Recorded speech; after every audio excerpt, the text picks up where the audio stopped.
You first came to our attention, at least, when you began to skip many, many days of school. I think it was 3 weeks in all. And you went and protested outside of Sweden's parliament.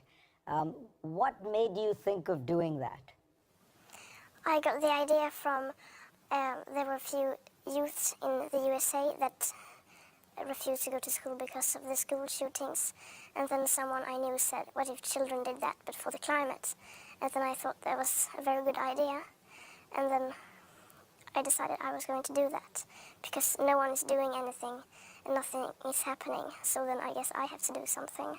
What made you decide that this was going to be the thing that you wanted to do? Have you always been looking for for a cause, or do you always felt like you wanted to make a difference in the world, or is it that climate change just strikes you as so big that you felt moved by that? Yes, I mean, the climate crisis is the biggest crisis humanity has ever faced, and if we don't do anything right now, we're screwed. And then I thought that I want to be able to, when I grow up, to look back and say, I did what I could back then.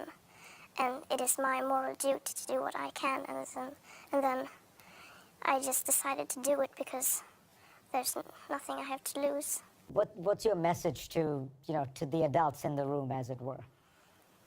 My message to the people in general is that we have to understand the emergency of this situation, and we need to realize that our political leaders have failed us, and then we must make our voices heard and to put pressure on the people in power and say to them that we're not going to allow this to continue anymore.